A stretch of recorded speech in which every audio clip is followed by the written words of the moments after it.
네, 여러분 안녕하십니까. 머슬라디오 21화 게스트를 모셔왔습니다. 이번 경상도 특집의 첫 번째 게스트 김웅서 선수님이라고 해야 되나? 대표님이라 해야 되나요? 네, 김웅서 선수님을 모셔봤습니다. 야, 자기소개 간단하게. 반갑습니다. 김의 아들 김웅서 인사드리겠습니다. 일단은 제가 오늘 특별 게스트님께 미리 당부의 말씀을 좀 드리자면 주제 넘지만 머슬라디오는 일단 편집이 없습니다.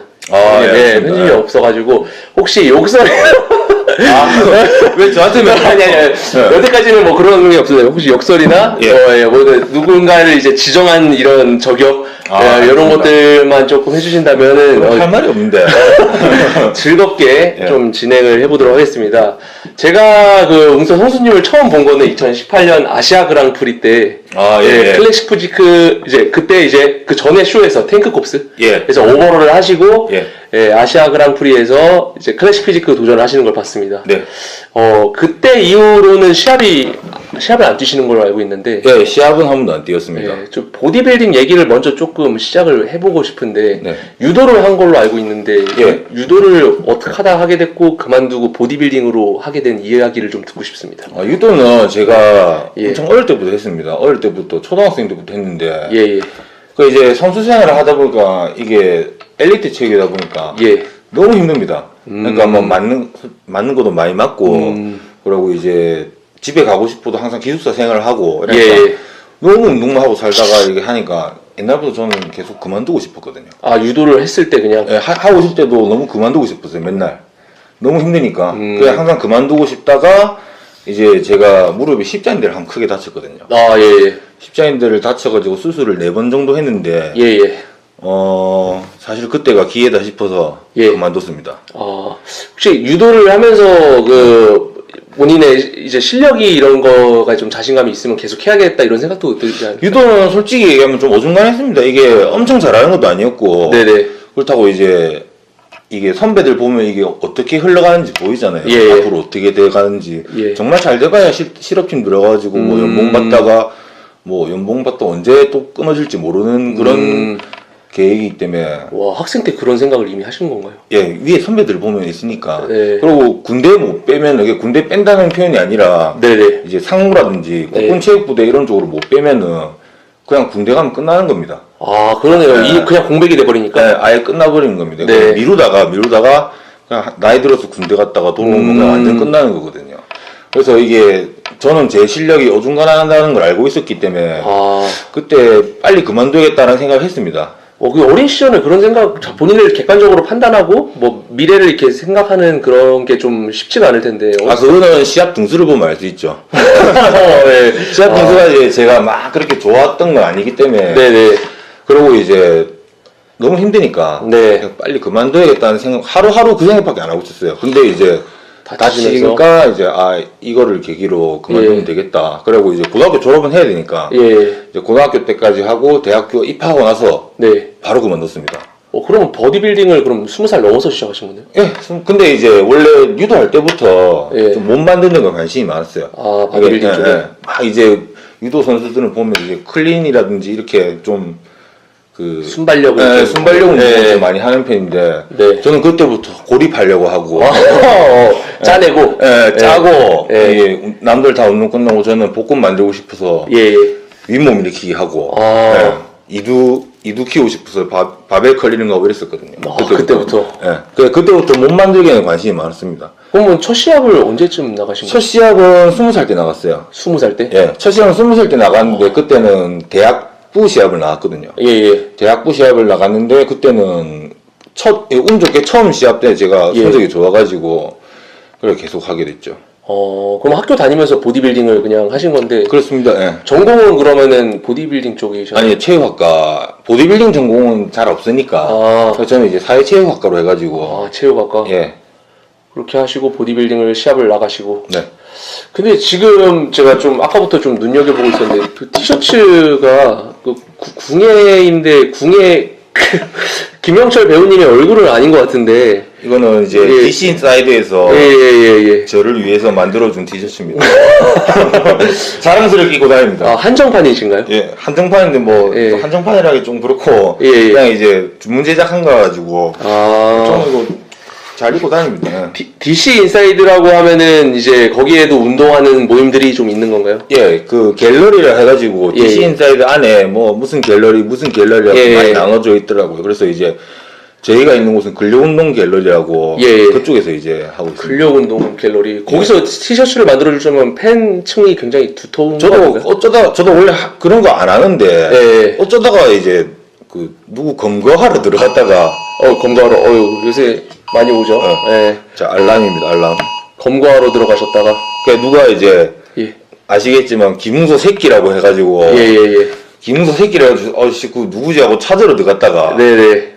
그래가지고 이제 사람들이 저보고 댓글을 남기니까 예. 짭 김웅소 아니냐. 예. 김웅소 사칭하지 마라 그렇게 하더라고요. 그래서 제가 인증을 했죠. 뭐 인증을. 예, 여기 뭐 메모장에다가 예. 인증 글자 쓰고 네. 저보고 셀카를 찍으라 하더라고요. 예. 그 진짜 했죠. 예. 그때부터 사람들이 겔주라고 해주더라고요. 그때부터 바로요? 예, 바로. 그래가지고 이제 막상 저도 보니까 좀 재밌더라고요.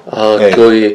재밌어가지고 저도 활동도 하고. 거기 보디빌딩에 관심이 있는 분들도 많나요? 예, 많습니다. 혹시 그럼 제 채널도 보시는 분들이 좀 있을까요? 그러니까 우리 그때 한다 했을 때 바로 저 봤습니다. 스토리 봤습니다. 예. 그러니까 이제 그 투포이랑 채널 뭐 찍는다 이렇게 해가지고 내가 이런 얘기도 했죠. 뭐 내 찍으러 할 건데 질문 뭐 할까 이런 거 하니까 많은 의견도 주시고. 정말요? 예. 근데 저도 사실은 그 갤러리를 이제 듣다 보니까 제 이름을 안 쳐보진 않았거든요. 역시 사람들이 눈팅하는지 안 하는지 물어보던데 역시 눈팅은 이제 안 할 수가 없어요. 저희가 아이디를 만들거나 그러진 않는데 이제 뭐 그냥 헬스 갤러리 쳐서 트포이를 딱 쳐봤는데 딱 여러 가지 이야기들이 있더라고요. 일단 첫 번째가 저 살쪘다고 체지방 높다고 좀 그런 식으로 하는 거랑, 두 번째가 이제 저 피리스 엄청 좋아한다. 맞습니다. 피리스만 너무 좀 좋아한다 이런 이야기들이 피리스 빠돌이라고 하던데. 그리고 별 얘기가 없더라고요. 저한테 별로 관심이 없으신 것 같아요. 저에 대해서 좋은 이야기 많이 해주셨으면 좋겠습니다. 좀 해주세요. 갤주님께서 이제 좀 제가 좀 이끌어 보겠습니다. 자, 그렇게 해서 이런 보디빌딩에 본격적으로 빠지게 된 건 대학생 때고, 그러면은 이제 20대 시절에는 보디빌딩을 쭉 해오면서 다른 일들을 좀 하신 건가요? 그러니까 제가 20대 초에 첫 시합 뛰고 나서 수술을 또 더 했습니다. 다리 수술. 다리 수술을 총 4번을 했는데 그게 한 번에 한 게 아니고 띄엄띄엄 했어요. 그래서 이제 22살 때부터 24살까지는 운동을 아예 못했습니다. 이 다리 수술한데. 그러면은 몸이 다 완전히 완전히 다 빠졌죠. 그럼 이제 그렇게 운동을 아예 안 하고 있다가 일단 다 낫고 나서부터 운동을 시작했는데 대학교 졸업은 빨리 하고 제가 그것 때문에 군대도 안 갔거든요. 그 다리로 인해서 군 면제받고 남들보다 좀 사회생활 빨리 시작했습니다. 그래 해가지고 이제 제가 회사에도 들어갔어요. 혹시 사회체육학과인데 거기 전공을 살려서? 아닙니다. 그래가지고 상관이 없이 일반 회사로 들어가가지고 그냥 사무직으로 있다가 그때 시합을 많이 나갔어요. 저는 회사를 다니면서 시합을 나가셨어요? 그때 시합 제일 많이 나갔습니다. 보통 보디빌더 하면은 PT를 한다던가 아니면은 전업 보디빌더는 사실 우리나라에서 현실적으로 좀 힘들고 거의 그런 경우가 있는데, 회사를 다니면서 보디빌딩 시합을 준비한다면 회사라는 게 일단 일정한 시간에 시작을 해서 8시 뭐 6시 끝나고 하는데, 운동을 이제 보디빌더 시합을 준비할 수 있는 그 여건이 되셨나요? 힘들죠.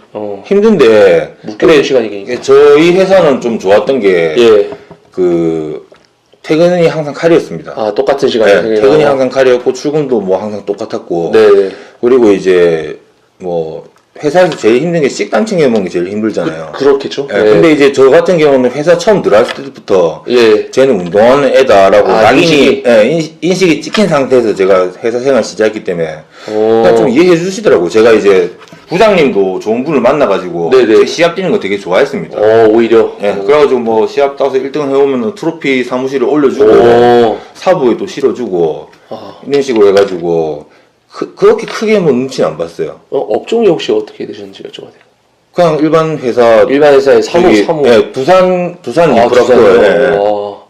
그런 데서 일을 하시면서 보디빌딩 시합도 준비하시고. 그러면은 조금 외람된 말씀? 이거 이제 보시는 분들을 저격하는 건 아니지만 운동하시는 분들이 많이 보지만, 사실 일반 대중들 중에 제가 옛날부터 PT를 해보면은 대중들 PT를 하면은 회사원들이 똑같이 하는 말이, 회사 다니는 것 때문에 운동할 시간이 없다.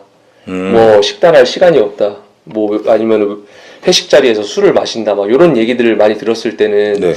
별로 이제 본인이 할 수 있는 마음가짐만 있으면 할 수 있다고 생각하시는 편이시겠네요. 예, 그렇긴 한데 저 같은 경우는 좀 좋았던 게 그 직장 상사를 일단 잘 만났습니다. 잘 만나가지고 그분이 운동에 대한 환상이 약간 있었어요. 그러니까 이제 운동하는 사람들은 진짜 멋있고 뭐 열심히 하고 이런 거 있으니까 좀 많이 도와주셨고, 그리고 일도 잘해야 되지 않았을까요? 일은 못하면 뭐 일을 되게 잘했던 건 아니지만 최대한 실수 없이 하려고 했고, 그래도 이제 좀 그런 부분에 도움을 많이 받았는데 그게 아니면 조금 힘들겠다라고 생각은 하긴 했어요. 그러니까 이제 보통 회사원 보면은 출퇴근 시간도 일정하지도 않고 뭐 야근 있으면 해야 되고 회식 있으면 빠지기도 힘들고 하니까 이게 저는 이제 그런 회사 다니는 사람들은 그 헬스장에 오는 것만 해도 전 성공이라고 생각하거든요. 그래서 핑계라기보다는 뭐 진짜 그렇게 그냥 그만큼 절실함의 차이 아닐까 싶어요. 저는 절실했으니까 몸 좋아지고 싶은 마음이 일보다는 저는 우선이었거든요, 그때는. 그래서 이제 그렇게 되더라고요. 그 젊었을 때 그 바디빌딩 시합 사진이랑 최근에 탱크컵스 사진이랑 이렇게 비교하신 거 봤는데 젊었을 때 그 좌측에 있는 사진이 몇 년도쯤이신 건가요?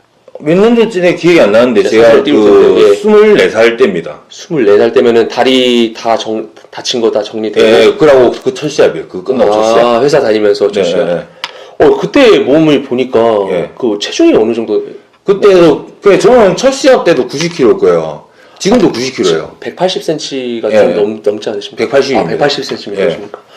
키가 더 커 보이시는데, 그럼 90kg의 체중인데 이제 시합을 계속 뛰면서도 이제 체중 변화는 크게 없으시고.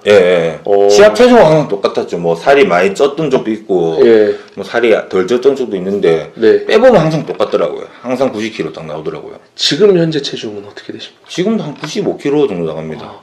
제가 항상 궁금한 게 제가 김웅서 선수님을 알게 된 지가 그렇게 막 엄청 오래된 건 아닌데, 저도 한국 피트니스에 관심을 가진 지가 오래되지가 않아서, 근데 제가 알았을 때부터 이미 팬층이랑 팔로워가 굉장히 많았던 걸로 기억하고 있습니다. 제가 2년 전쯤부터 처음에 알았던 것 같은데, 일단은 평소에도 항상 복근을 유지하고 계시잖아요. 그렇긴 한데 지금은 아닙니다. 지금 없어요? 네, 지금은 반갑습니다. 안녕하십니까? 지금 찍고 있는데. 복근을 항상 유지하는데 이게 지금 사실은 일반 운동을 하시는 분들 같은 경우는 굉장히 궁금할 거예요. 왜냐면은 시합을 나가는 심지어 선수들도 시즌이 끝나면은 복근이 덮이랑 말랑할 정도로까지 이제 어느 정도 살이 찌거나 수분이 차는 경우가 있는데, 그런 것들을 계속해서 유지하는 본인의 비결이 있는지 아니면 그냥 단순 유전자인지. 사실 어릴 때부터 운동을 해서 이게 체질이 됐던 것도 좀 있는 것 같아요. 그럼 거기다가 저 같은 경우는 항상 운동하는 게 시합이 목적이 아니거든요. 아직도 즐겁게 운동을 하시죠? 시합이 목적이면은 이게 너무 힘들게 해버리니까 끝나면 놓을 수밖에 없잖아요. 이건 제가 다 경험해본 거거든요. 그러니까 시합 준비를 목적으로 운동을 해버리면 진짜 다 쏟아 부어야 되고 그렇게 해도 모자란데, 그렇게 해도 시합이 끝나면은 사람이 처지거든요. 하기 싫거든요. 그러니까 그렇게 해서 대부분 그렇게 되더라고요. 근데 저 같은 경우는 그런 목표가 아니라 그냥 저는 좋은 몸을 유지하기 위해서 운동을 하기 때문에 그래서 그냥 이게 쪄도 조금 찌고 빠져도 조금 빠지고 항상 그런 선을 유지를 하고 있습니다. 근데 이게 또 오랫동안 되니까 그 아예 체질이 되는 것 같더라고요. 완전히 그냥 거의 뭐 예를 들어 만약 전날에 술을 많이 먹거나 음식물을 좀 많이 먹으면 그 다음날에 살짝 좀 많이 움직여주면 다시 항상. 그러니까 이제 제가 식단을 일단 기본적으로 먹어요. 계속. 식단을 기본적으로 먹는데 제가 막 한 번씩 먹는 거 올리고 하잖아요. 술도 좀 많이 먹거든요. 낮에 술도 먹고 하는데 그냥 그렇게 먹는 거 외에는 항상 식단입니다. 식단은 이제 웅서 선수님께서 직접 만드신 제품으로 식단하시는 거예요? 제 제품도 있고 저희 생고기 이런 거라든지 뭐 여러 가지로. 그러면은 이제 요쪽 질문을 하고 싶은데, 웅서 선수님께서는 사실은 직장인 바디빌더라고 하면은 이 사실 바디빌딩 피트니스 업계에서 이제 완전히 시작을 하신 부분은 아니고 이제 직장인으로서 바디빌딩 시합에 나가시는 그런 캐릭터셨는데, 본격적으로 이 사업에 뛰어들게 된 게 저는 궁금합니다. 제가 이제 회사 다니다가 솔직히 이제 회사 계속 다니면 답이 없겠더라고요. 왜냐면 이제 진급도 있고, 근데 제가 막 이렇게 시합 나가고 회사에서 밥 먹고 이렇게 하면은 이렇게 해서는 진급에 대해서는 좀 힘들지 않겠나라는 생각에서 저도 애초부터 여기는 오래 있을 곳이 아니다라고 저는 생각을 했습니다. 아, 다닐 때부터? 그래 오랫동안 다닐 곳이 아니다 생각했고 근데 일 배운다 생각하고 계속 붙어 있었거든요. 그렇게 하다가 이제 회사를 그만두고 제가 바로 시작했던 게 트레이너입니다. 저도 트레이너 2년 했어요. 2년을 하셨구나. 트레이너 2년 하면서 이제 그때 시합을 안 나가지고 그때부터는 PT를 너무 많이 해가지고 그때부터는 그 PT를 너무 많이 하니까 운동은 하긴 하는데 시합을 나갈 수 있겠다는 생각은 안 했었거든요. 회원들한테 집중하다 보면. 근데 이제 제가 이제 사업에 뛰어들게 된 그 큰 계기가 뭐냐면은 저희 PT 회원 중에 그냥 나이 있으시고 그 마케팅 쪽으로 일하시는 분이 계셨어요. 근데 이제 저보고 항상 하는 말이 저는 그때 사실은 PT로 돈을 꽤 많이 벌었거든요. 그래서 이제 나름 만족은 하고 있었는데 그분이 했던 말이 뭐냐면은 언제까지 PT 할 것 같냐. 이게 노동이니까 어떻게 같은. 그러니까 진짜 돈 많이 벌 거면은 그 코치님이 잠을 자고 있을 때도 돈이 들어와야 된다. 그 패시브 수익이라고 하나요? 수동적으로 알아서 들어오는 수익. 그러니까 이제 내가 내 노동이랑 상관없이 계속 돈이 들어오는 시스템을 만들어야 된다라고 얘기를 하더라고요. 그래서 저는 그때 꿈의 구조죠. 그 머리를 한 방 맞은 느낌이었습니다. 그러니까 이제 그분이 하는 말이 뭐냐면 한 달에 5천만 원 넘게 벌어도 아무리 많이 벌어도 노동자는 노동자다. 근데 이제 한 달에 300만 원을 벌어도 그런 수익으로 돈을 버는 사람은 그렇게 사업가다. 딱 이렇게 얘기를 해주시더라고요. 수익에 상관없이. 정말 중요한 말을 해주셨네요. 그래가지고, 그때 제가 이제 자존심 다 버리고 많이 물어봤죠. 제가 이제 어떻게 하면 되겠냐. 저는 솔직히 그런 생각 아예 안 하고 살았거든요. 그냥 PT 많이 버니까 PT 돈 많이 벌어가지고 나중에 PT샵 차려가지고 눈치 안 보고 PT 하고. 기본적인 그 피트니스 업계 보디빌더들이나 이런. 보통 그렇게 생각을 하잖아요. 빌드죠. 근데 이제 저 같은 경우는 그때 그 생각을 다 버렸죠. 나는 이제 이걸 하면 안 되겠다. 귀인을 만난 거네요, 어떻게 보면. 지금도 연락하고 지내는데. 그때 시작한 다음에 이제 그분께 좀 달라붙어서 좀 묻는 것도 많이 묻고 이제 또 돈도 많이 받았죠. 처음 시작할 때는. 그렇게 해서 그러면은 처음부터 식품 영양 쪽을 생각하신 겁니까? 처음부터 했던 거는 있고 막 달만 고기입니다. 고기. 처음에 했던 거는 이제 그 생고기. 혹시 그때 몇 년도인지 생각을 하시게 된 게?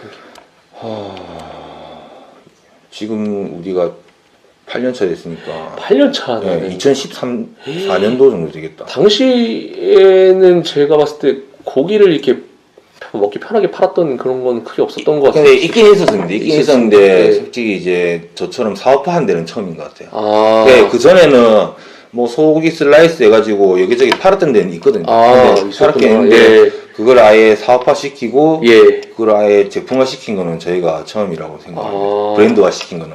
그래서 그쪽으로 아예 이제 없었기 때문에 좀 시작을 생각하신 거구나. 네네네. 2013년이면은 당시에는 닭가슴살을 많이 먹지 않았나요? 닭가슴살도 이렇게 포장된 게 그렇게 오래되지 않았던 것 같은데.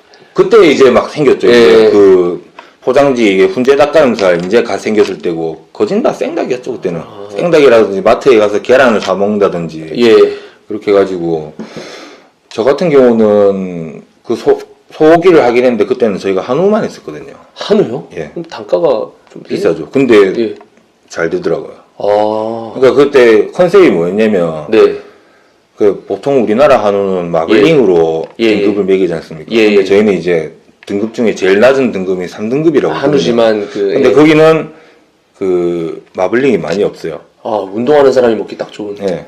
딱 좋죠. 그래가지고 이제 그걸로 시작을 했습니다. 근데 솔직히 저도 이제 품목을 좀 많이 늘리고 싶었는데 뭐 그때는 처음 시작하는 단계고 한계도 제대로 안 돼 있으니까 일단 그걸로 처음에 시작을 했죠.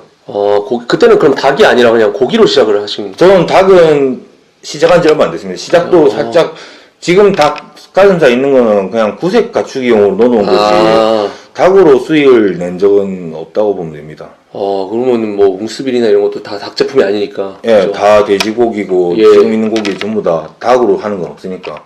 생닭 한 개 있어요. 생닭 한 개 있는데 그것도 뭐 싼 편은 아니라 가지고 저희가 그걸 팔려고 하는 건 아니고.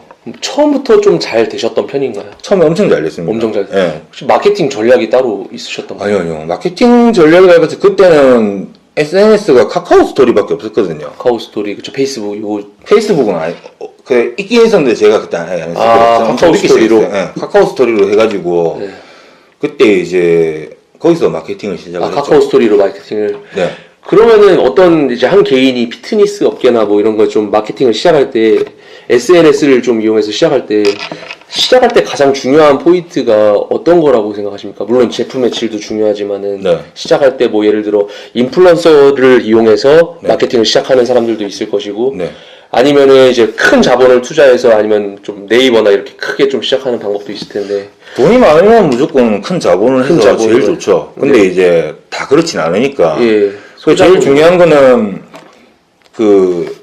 처음에 오픈바를 좀 받을 거면은 그 인플루언서를 네. 이용하는 게 사실은 좋습니다. 인플루언서를? 네, 일단 알려야 되니까. 네네. 근데 이제 너무 거기에 또 체질이 돼버리면 예.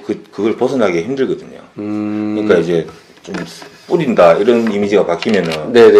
그게 앞으로 사업하는데 많이 막히고 예. 그리고 이제 이게 무슨 업종을 해도 이게 따질 게 많잖아요. 따질 게 많은데 이게 사업을 하다 보면은 100%가 돼야 실행을 해야 됩니다. 그러니까 90%가 맞고 만약에 10%가 이거는 힘들 것 같은데 이렇게 해서 사람들이 보면 그걸 자기 합리화 해가지고 예. 시작하는 사람도 많거든요. 예. 그럼 100% 10% 때문에 발목 잡혀요. 그래서 이제 그 아이템이라 해야 되나? 그런 예. 사업 아이템 같은 건 일단 100% 맞아야 시작할 수 있어요. 제 생각은 그래요. 저 같은 경우는 그렇게 하거든요. 그러니까 90%가 마음에 든다. 그럼 저는 그냥 안 합니다. 무조건 100%가 마음에 들어야 돼요. 그럼 뭐 진행하려고 해도 되게. 네. 네. 그러니까 이제 그렇게 해도 실패하는 것도 많지만은 네. 일단 저는 그런 걸 한번 경험해봤기 때문에 네. 무조건 저는 그렇게 얘기를 하죠. 근데 제가 하는 건 정답이 아니고 그냥 제 스타일입니다. 제 스타일인데. 누군가 저한테 이렇게 조언을 구하면은 저는 그렇게 답을 하는 편입니다. 제가 웅수빌이라는 거는 되게 네. 신기한 게, 예를 들어, 다른 제품들을 생각했을 때는 그 제품을 홍보를 해주는 그 메인 인플루언서의 얼굴이 떠오르거나 그런 이미지가 떠오르는데, 네. 웅수빌이라는 걸 떠올렸을 때는 저는 일단 사실은 이쪽도 잘 몰랐고 하니까, 제품도 잘 사먹지 않는 편이었고 하니까, 웅수빌 하면은 그냥 웅수빌이 떠올랐어요. 네. 그러니까 뭔가의 홍보가 되는 게 아니라, 그러면은 최초에는 이 웅수빌이라는 게 단순히 제품이 좋아서 이렇게 커진 건지 아니면 어떤 방식으로 좀 시작을 했는지 또 궁금합니다. 그냥 운이 좀 좋았던 것 같아요. 웅수빌도 일단 맛은 있었거든요. 맛은 있죠. 네, 네. 맛은 있는데 일단 맛이 있어야 되는 건 기본이고 네. 근데 사실 저희가 단가가 싼 건 아닙니다. 단가가 엄청 싼 건 아니지만은 일단 맛있고 근데 저 같은 경우는 그게 다 프레임을 씌웠죠. 웅수빌은 김웅서다 이렇게. 본인이 직접 아예. 예, 그 모델로 저를 넣었고. 예. 사실은 얘기하면 모델료가 없어서 제가 했지만은, 우리 와이프랑 저랑 했지만은. 예. 근데 이게 아예 프레임을 씌웠습니다. 이게 김웅서 하면 웅수빌, 웅수빌 하면 김웅서 이렇게 해가지고 프레임을 씌우려고 노력을 많이 했고. 네. 지금 어느 정도 씌워져가지고. 웅수빌이니까 또 이름이 맞네요. 예. 그렇게 해가지고. 어떻게 보면 네. 프레임화를 잘 씌운 거죠.